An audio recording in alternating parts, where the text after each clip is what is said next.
All right, so you should be on your notes at the bottom where it says other things that happened during the 1920s. So one important thing that happens during the 1920s that isn't necessarily talked about a lot, but I just want to give it a little bit of a highlight, is through what's called eugenics. Now, the eugenics is the creation of a perfect society through the use of different methods to basically stop reproduction. So, for example, forced sterilization. Back in the 1920s, if you had... You okay? If you had, for instance, a mental issue, and you had, let's say that you are mentally handicapped in some way, they could actually sterilize you without your permission. They can cause you not to be able to have kids. Or, for example, if you, let's say that you committed a crime, you could be sterilized as well. Now, eugenics, by the way, in terms of modern times, some countries still do have the actual sterilization. For instance, in the Philippines, if you are charged with a violent crime, you will actually be sterilized as part of your punishment. And then additionally, some places, for instance, prevent marriages. So over in Ireland and also in parts of England, you can't marry somebody if you are mentally handicapped. You can't marry somebody else with those mental disabilities or different things like that. Guys, you good? Okay. Now the next one, which is probably the one that you're going to really want to talk about, and if you have questions, you can always ask. This is always the one. I didn't think it was going to be that controversial, and then last class proved me wrong. So when we talk about education, okay, everybody knows that education can be controversial, right? Things can happen, and then you go and tell one person, the counselor gets involved, the principal gets involved, because as a teacher, you're always under watch, right? For example, and yes, this is a shock factor, but this is the number one story trending right now. It's kind of sad, I'm letting you know. But for example, yesterday there was a teacher in Idaho who had like a science teacher, and he had a bunch of animals, and he had a snapping turtle as part of the classroom thing, and he fed a puppy to the snapping turtle with students there. No. Now, these kind of things go viral, right? Okay, it doesn't matter. Now, these listen. Hey, guys. So these kind of things, though, tend to go viral, and they tend to kind of explode, and people tend to want to know about these things, right? Well, when we talk about history-related things, okay, for example, and it doesn't show up very well with the way that the window is, but I'll tell you what it is. So about a month and a half ago, there was a kid in 6th grade. He was African-American at a mostly African-American school, and he got an assignment from his teacher, which I will tell you, the original purpose of the assignment was not, I get where the teacher was coming from. I don't think she worded it correctly on the paper, but basically she asked this student who was black to give the pros and the cons of slavery.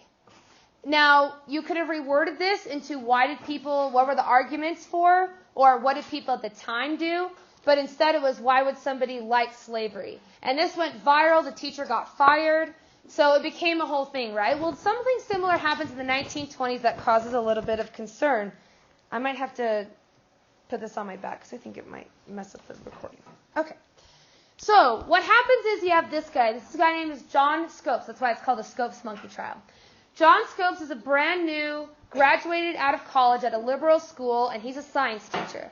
And he's ready to go and tell the whole world all about his science and go and teach people. Well, he goes and teaches at a science class in the very deep south in the Bible Belt, and he decides to teach evolution. Well, here's the thing. There was an act in this state, and it was very common, so it wasn't just the state, that actually said that you must teach based on the Bible. That was actually in the law. So as a state law, you had to teach the Bible. Is evolution in the Bible? No, it's basically against the Bible, right? It's almost the opposite of the Bible. Now, we're talking about not like the whole idea of evolution, like, where, the finches have the longer beaks. That's different. We're talking about the idea that John Scopes was teaching that humans came from apes. Apes was the first thing. They then began to evolve, and we evolved into humans. Well, he broke the law, and he is given basically a ticket for breaking this law.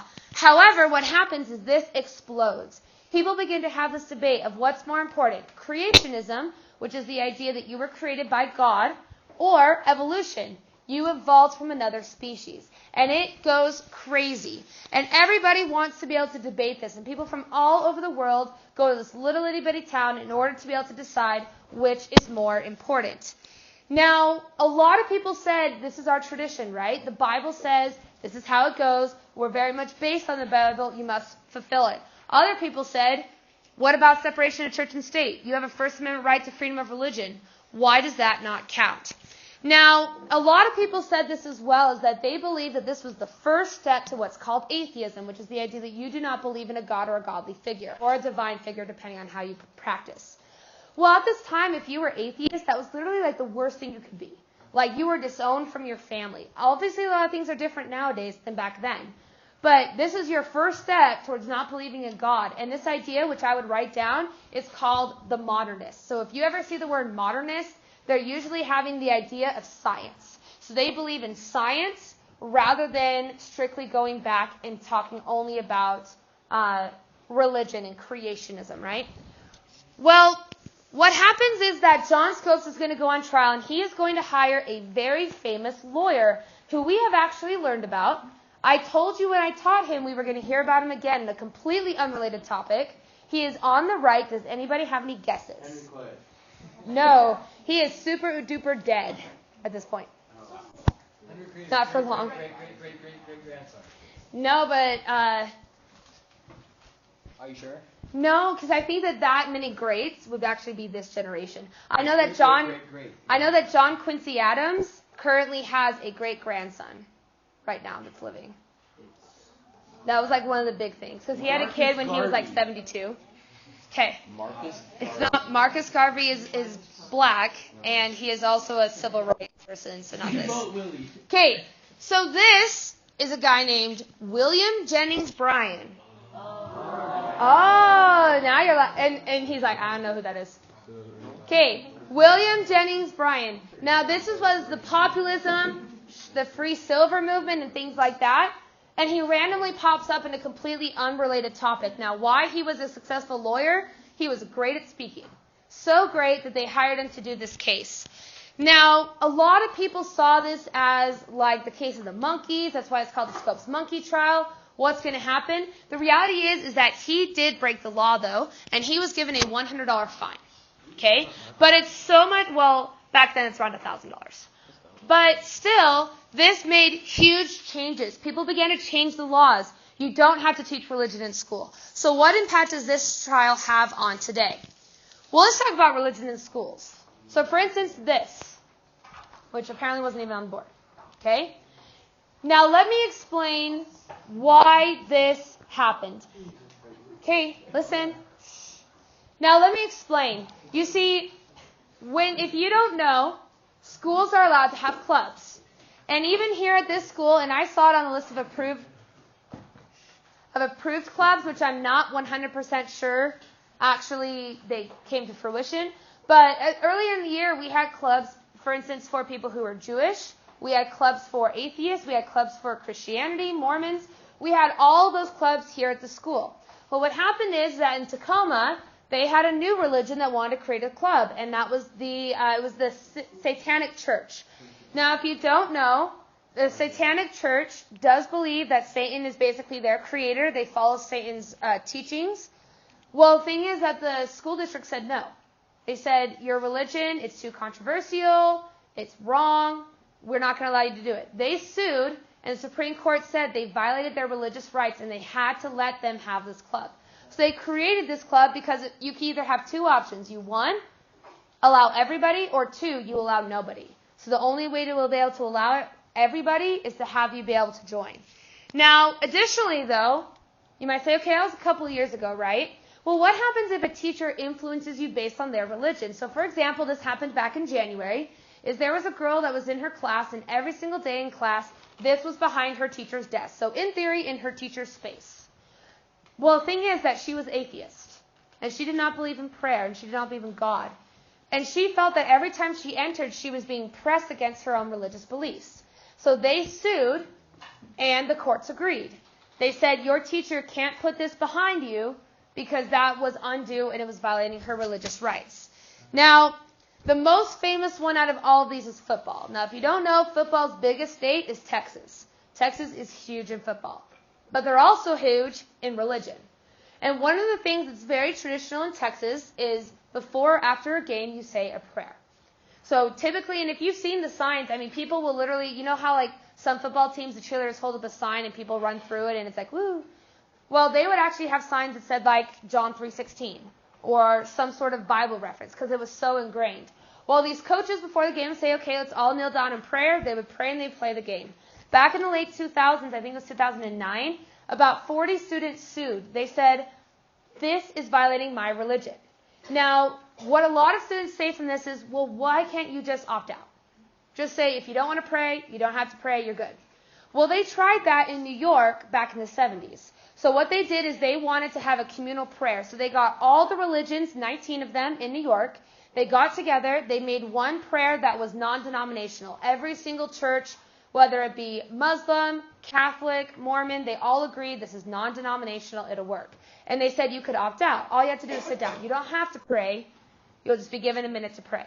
Well, people sued and the Supreme Court said, no, that's violating it. It's giving undue to you. And you might say, well, that's not fair, right? You can just opt out, maybe just be brave. Well, imagine if you were on a football team and you're a Jehovah's Witness. And Jehovah's Witnesses, they can't be around any of those other religions. So if they even hear prayer, they have to be completely away from them. They can't be involved with that. Well, what if you're on a big football team of 100 people, you got 9 coaches, your coach is like, we're going to pray. Do you see how the person might be conflicted to violate their religious beliefs? So what happened is they sued and they confirmed it. They said your coaches cannot tell you or you as a team cannot pray before a game. Now let me stop you real quick. Because the first thing you're going to say is, and every single class has said it, but my sport does that here at the school. The most popular ones I've heard so far are soccer, tennis, basketball, and football. That you guys have a little prayer. Now let me explain what the difference is. So your coach can't come up to you and say, all right guys, we're going to do our team prayer now.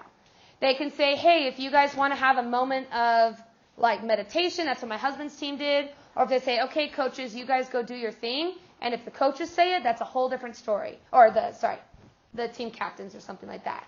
But if your coach says, okay, now it's prayer time, that's a different story. They can't do that. Does that make sense? So I had that with soccer because I had a girl like almost in tears yesterday because she thought she was violating the law. No. If you go do your own thing, that's completely different. It's just your coach can't pressure you into doing it. Does that make sense? Okay. Now what about if you have, do you have a question?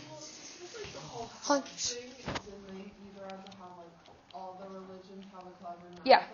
Like here they have seminary as a class. Like how does that work? Because they only provide money. On seminary, on your school forms, does it actually say seminary on it? No, it's release time. Because technically, according to that and according to the school, you are released from this school. And I'm not saying to go do whatever you want, but technically that means that the school is allowing you to leave campus, and in theory, you could do whatever you want. In theory. Now, seminary is actually off campus. So if it's on campus, it now violates the policies unless you have one for everybody. So my school, for instance, they built the seminary, well, what they thought was the correct place, and they had approval. Turns out when they looked at the blueprints of the school, the seminary was on school property by 5 feet. And because of that, the seminary had to either buy the land, which was literally like $100 worth of land, or they had to destroy the building because they were on school property and they were violating that. Now, that's why it's considered off campus. Now, Utah is very unique where it only has Mormon seminaries. You go to a place like Texas, and it's the opposite. It's Catholic. So we're not the only ones. In fact, I believe there's some schools in Salt Lake City district that actually have Catholic seminaries and Mormon seminaries. But it's considered off campus. Now, at the same time, a school can't deny you based on your religion. So, for example, at my school, we had a lot of, if you don't know, Boise is the 6th largest city for refugees from the Middle East. Fun fact. Well, we had a bunch of people who were Muslim. And they wanted a place to pray because the 5 pillars of Islam says you have to pray 5 times a day. So they gave them release time, but because they have to allow them a place to go, the seminary had their own designated room where people who were Muslim could go and do their prayers. And they had another room for kids who wanted to study the Torah. And they would just go in and they would read the Torah, and that's what they would do. Now, obviously, the seminary has to agree to that. For the most part, they will.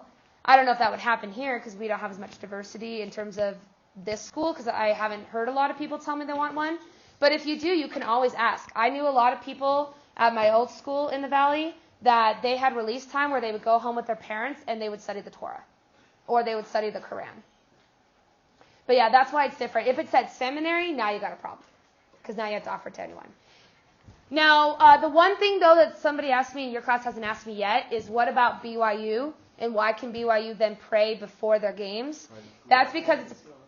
Okay, well, spoiler alert. It's a private school? Okay, yes. So that's a private institution. So private schools can do whatever they want because you're agreeing to go there and abide by their rules. So that's why, for instance, a lot of people don't understand why the honor code can be violated off campus and still get kicked out of school, is because that's part of your honor code. Now, at the same time, it's not just BYU. My sister, because of cost, went to a Catholic school for graduate school. And she's not Catholic or anything, but she went because it was cheaper. Well, at their graduation, we sang 7 hymns. We had to recite a prayer because that's their religion. That's what they do. Now, one thing to note, though, about where it gets really controversial is Catholic hospitals or Christian hospitals that have, like, the saint next to it. If anything, St. Jude's is a little different because that is... St. Mark's does work. St. Jude's a little differently because that is a charitable organization, so they're not as controversial. But if a private organization, if they feel like you are violating their religious rights, they can actually deny you. So, for instance, the most common one is abortion. If it violates their religious right, a doctor does not have to perform abortion. So there's certain hospitals that will not perform that for you, even if it's in life-threatening circumstances. There's been lawsuits about that. And then the most common one for schools, though, if it's in their code of conduct, if they're very, very strict, especially Catholic school, very, very strict on their rules and abiding by their religious beliefs. The most famous ones come from homosexuality, where a teacher goes and teaches there, but they are actually gay, and they can be fired for that. And that's unfortunate, but there's been lawsuits about it all the time. It's part of the reason why Hobby Lobby has sued over Obamacare, because Obamacare said you had to give preventative care to people. That's why it got reversed with Donald Trump. And they sued and they lost. So, anyways. Now, what if a coach wants to pray? So in this circumstance, about 20, 30 minutes after a football game, when people were beginning to leave, a coach went to the center of his football field, knelt down on the 50-yard line, and said a prayer to himself. He was then suspended and eventually fired for this.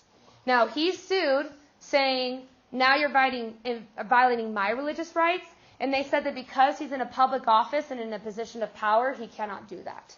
So he was in violation of law, so it was upheld. Now, the final one I want to explain to you, though, is cases where teachers clearly cross the line. Teachers can't cross the line with you guys, and you guys know that, right? I mean, you're pretty smart. You would speak up if something was wrong. What happened with this teacher, and I've noticed that your school libraries are so different than in Idaho. In my school libraries, we had the Torah, the Bible, the Book of Mormon. We had all these religious texts that people could read. I've noticed there's not as much here, but up in Idaho is very common. And at his school, they had a similar thing. And he was a very true and tried Christian, really heavy in his beliefs. So what he did is he went and rented all the books from the library, the school library, that had to do with religion for Christianity, and placed them on student desks so that when they came in, it was on their student desks as they came in. And then over next to their desk, going down the walls, all over were things like, you should be a Christian, Christianity is the most important religion, and all these things. He was fired and then sued, or he sued for it, and they said, yeah, you crossed the line, you can't do that, as much religious freedom as you have. But teachers do have some religious freedom. I mean, I know some teachers who will, when with their door closed, they'll say a little prayer or whatever. That's a whole different story. But you can't press it, right? That wouldn't make any sense. Does anybody have any questions about religion in schools? Okay, great. Well, let's play our game. Yeah. So, you need to have everything cleared off on your desk, except for the paper you brought in and something to write with. And you're going to want it in your backpack, by the way. You're going to be moving. You should have picked up a paper today.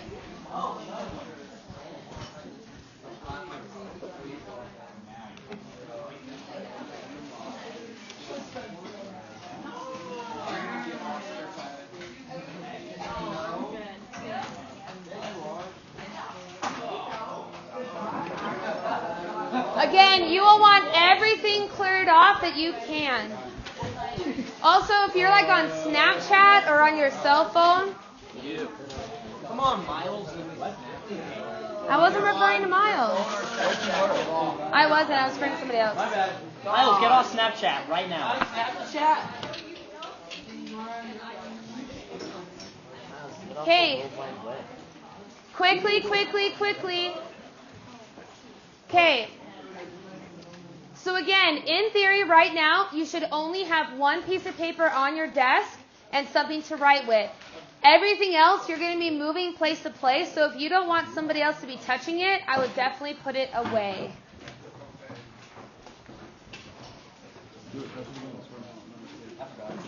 Okay. All right, listen.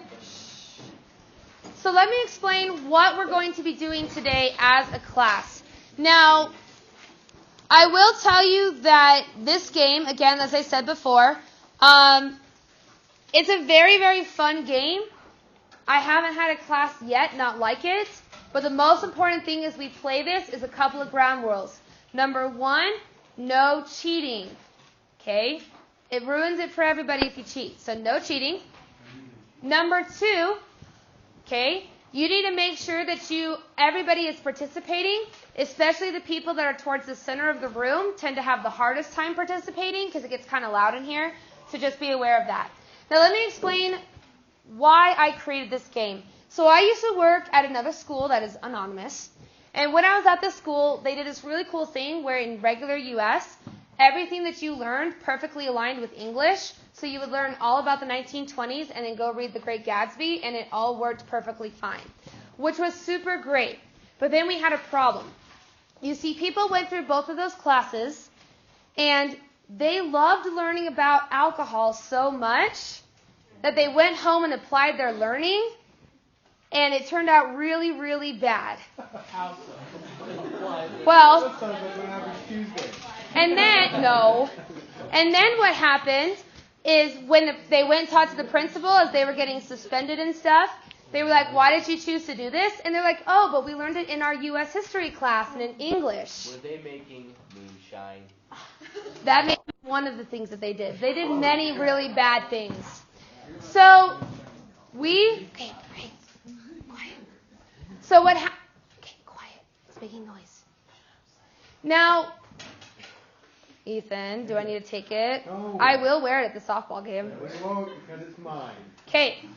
So, we as a staff had to come up with a way to teach you guys that as much as the 1920s is super fun to learn about, it would be really not fun to actually live there. So let me explain what this game is. This game is called the Game of Fates. So here's what happens. There are 4 different games. You can see them around the room. I would be Mafia. Okay, well, do you see where you're at? Okay. Yes. So, what I want you to do is on your paper, you need to find which game you're on right now and then star the name. So you need to find where you're at on your worksheet and star it. Okay. Now, when you arrive to your station, this is what you need to do next. The first thing that you do is you'll see where it says a quick review. Those are some review questions to make sure that you remember about this time period. So if you will, and if you need your group's help, you can talk to them. But go ahead and fill out your first 2 questions on your worksheet for your individual section.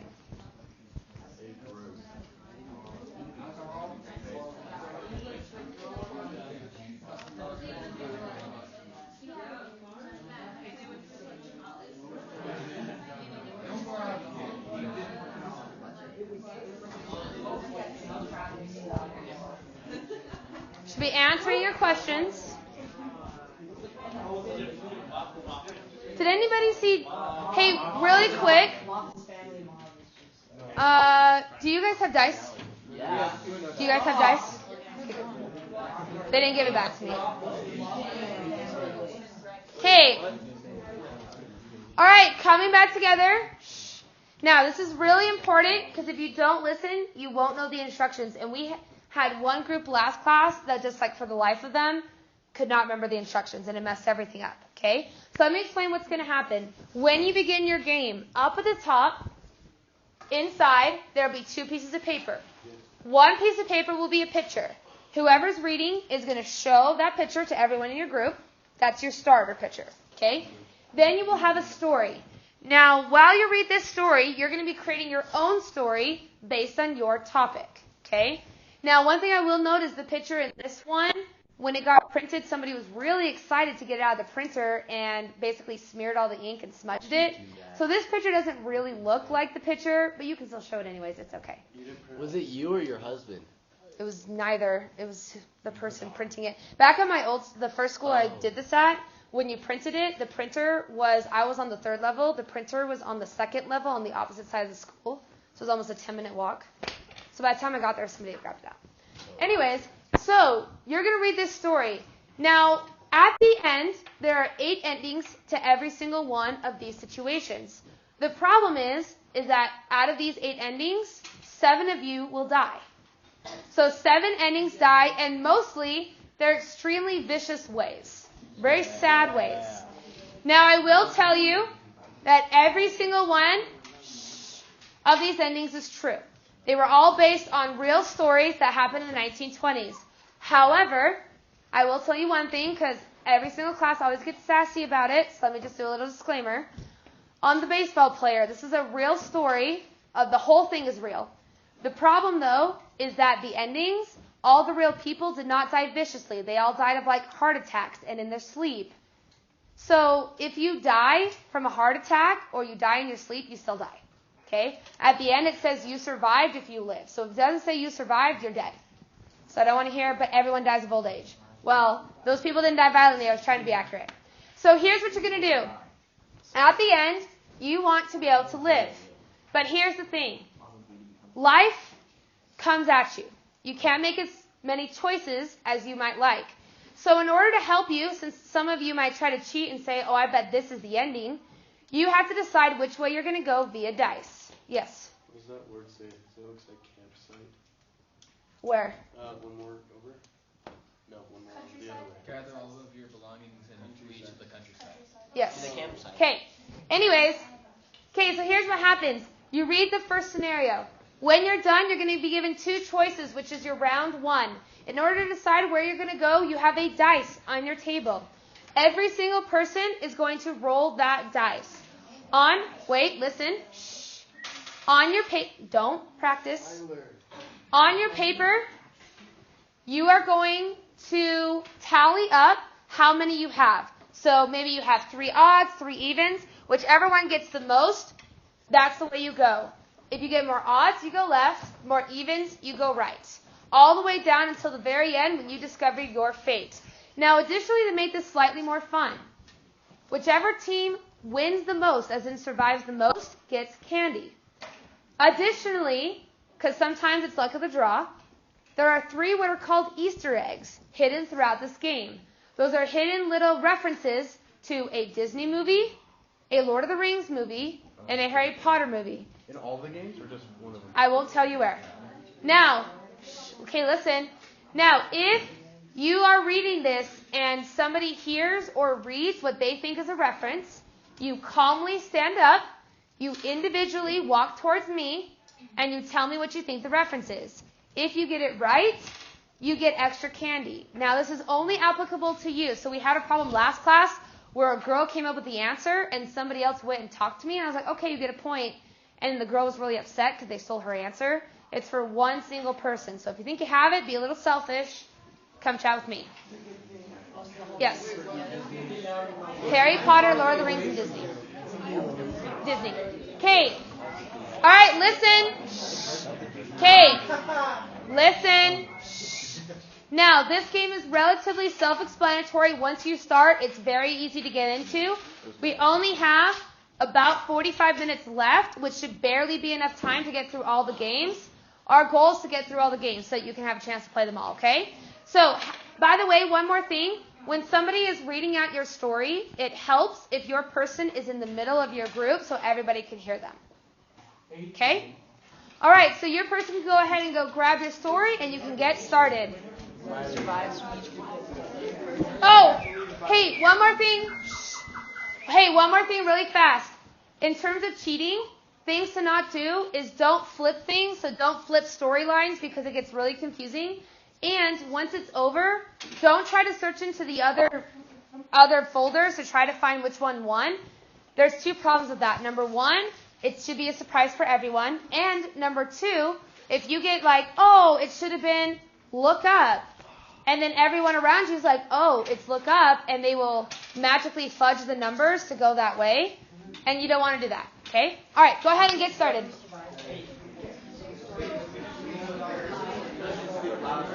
You need a pass. Oh, okay.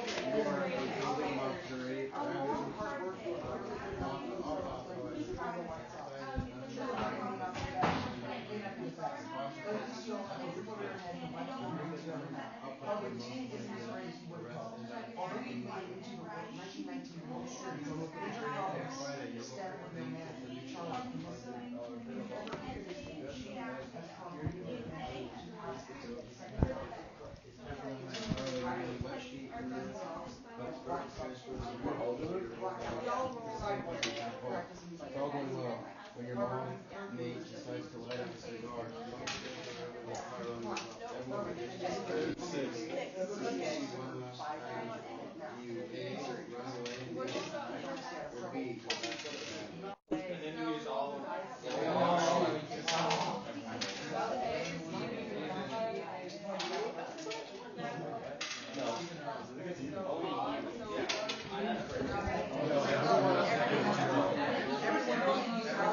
Yep, every single person rolls.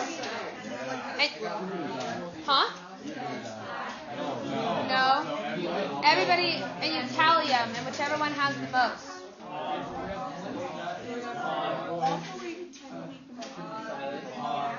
Come on, guys, we need to be even.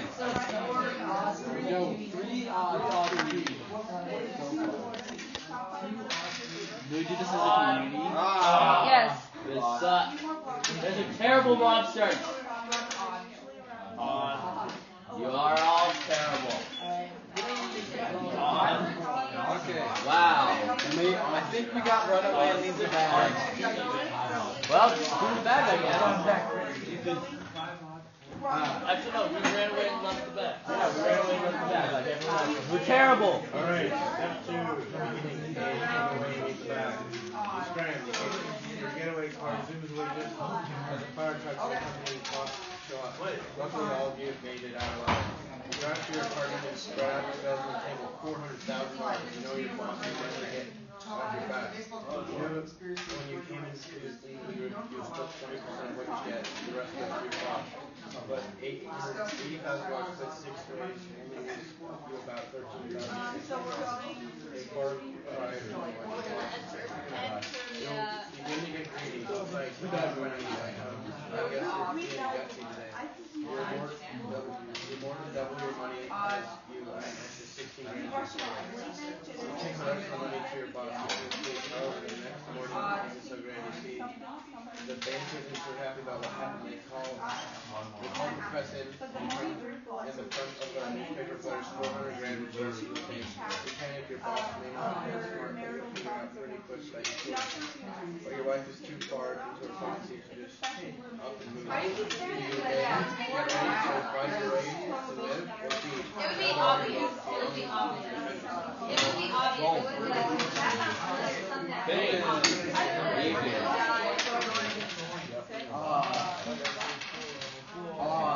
Come on. Even. Actually, no, that was even. Just even either right. So it's going to be 6 or 6. Wow. You guys are awesome. Even is pretty bad. Wait, no, so we're tied 3. Oh.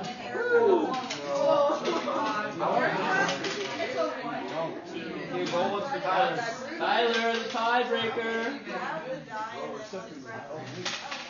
Even. No, that's even. Dang Don't mess it up, Alex. Oh, I have to go. I'll roll for you.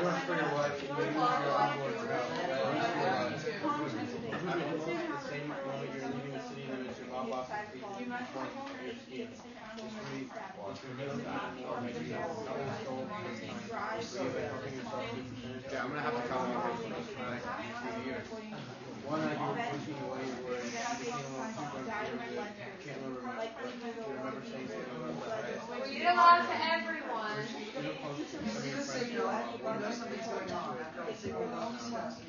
One of the two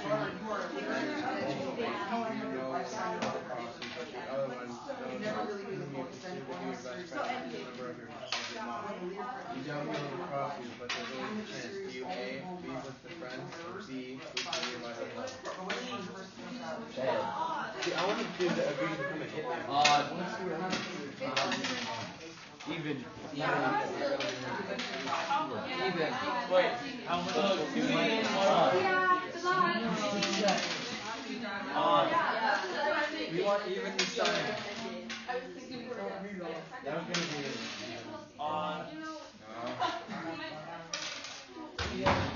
You don't know. He's gonna be a good guy.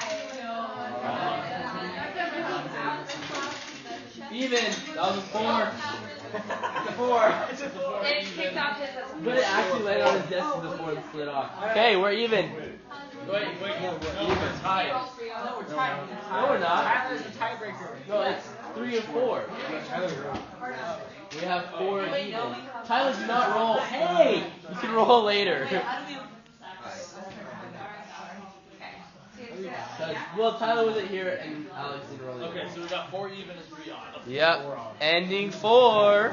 Once you're finished, fill out the bottom of your paper. Okay, what happened? What happened? Nanya. Read it quietly. You want me to read it quietly? No. Yes. Yes. You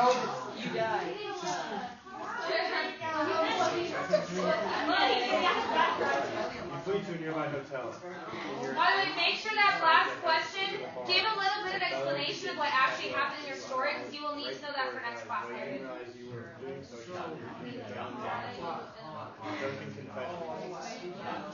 And several fellow hot members to the electric chair. Hate pouring over. Doesn't die in the late chair when the boss is there. No one knows for sure what happened to you. Somehow you ended up down the ground several stairs below your hotel window. Always a possibility you jumped, but we never checked your circus run, your dad or not more likely says you were cooked, even though you were dubbed in the media as the canary who sang.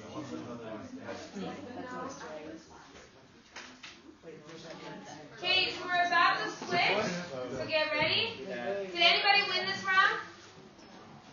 No? And nobody found references, even though some of you I already read them. You just missed them. Okay. They're really blatantly obvious. There's no reason very much. Okay, go ahead and rotate clockwise, one to right. Hey, you better hurry and put that back. You guys better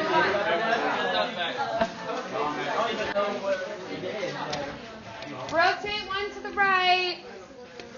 This class is a little. This way. From what movie?